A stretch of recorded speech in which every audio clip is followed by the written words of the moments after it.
Todd here, Coach Todd, USA Track and Field Masters, Amp Sports Track and Field team, and we are on to this month's training tips for sprinters, jumpers, hurdlers in this particular episode. So for all of these events, one of the most common denominators is the ability to stop force on a dime.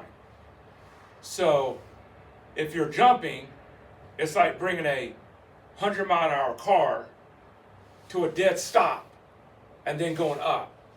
So whether it's a long jump, a triple jump, a high jump, a pole vault, and then when you get to the sprints, the hurdle is like boom, boom, boom, stop, jump over the hurdle.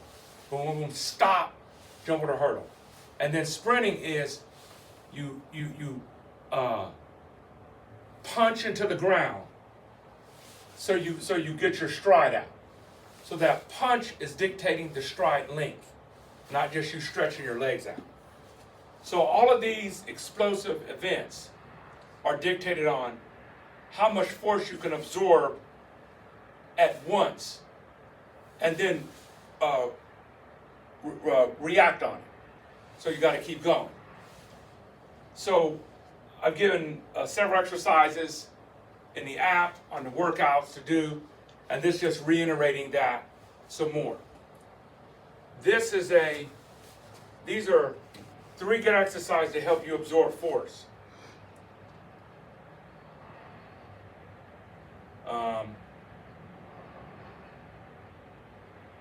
This one, the straight bound and stick, you jump forward and you stick it.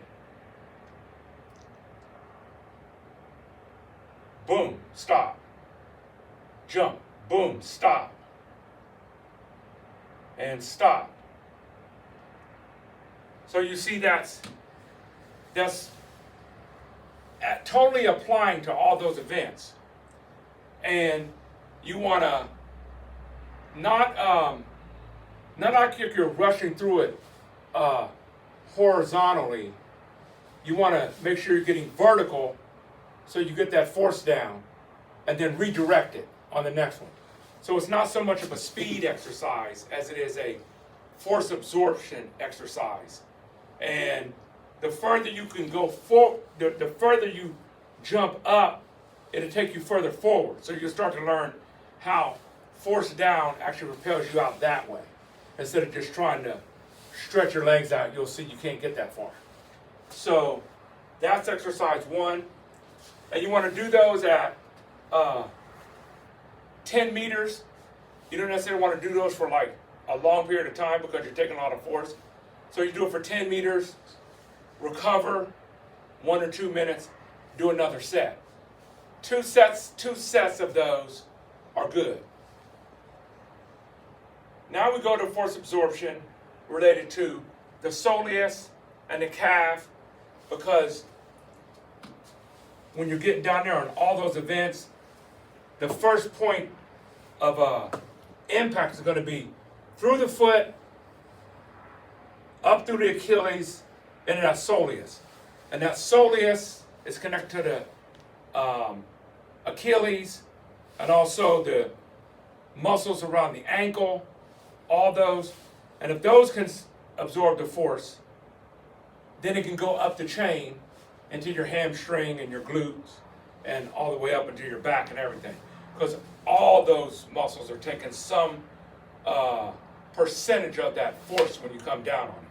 You want it evenly distributed with the glutes taking the majority of it because it's the biggest muscle. And everyone taking their fair share that they can handle of all the glutes. So this is the small soleus muscle. One of the best ways to help it absorb force. So we got that, the jump and stick, and then this. Ankle isos. So you hold this, you hold that for 60 seconds. So you'll notice this foot is dorsiflexed just like if you're in a sprint, with your knee up, just like it should be. So it's coming from this hip extension of this leg up to this. This is dorsiflex, so you can come down like a hammer on that midfoot, not your foot pointed forward like this. You don't want that, because then you're not coming down absorbing enough force. And then that other foot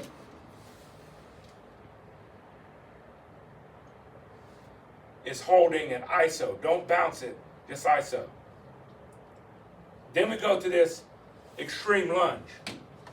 You're going to get in a lunge position and bring that foot up like this.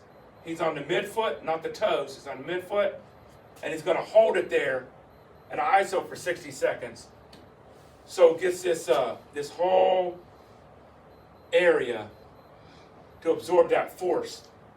And 60 seconds is a good time, because that's typically the top end of anaerobic. That's how far you can make it before you actually need a lot of oxygen. And now you're going into running a mile and 2 miles and all the aerobic oxygen energy systems. Once you get past the anaerobic, the 2x, where you don't even need any oxygen because it's so short, 5, 10 seconds, 15 seconds. Then you go into the anaerobic, and that's getting in that 15 to 60 second range where you just need a little oxygen. Well, if this is used to absorbing force for 60 seconds, then that can get out the way when you're running a 400 or a 200 or 100, whether it's hurdles or sprint. Obviously, when you're doing that stop impact on any of the jumps, so you'll be good to go on that. So those 3 exercises add to your training, and also before your meets and before your competitions, because they're a great way to get the nervous system turned on in those areas and prepare you for the explosive event. Till next time, see you.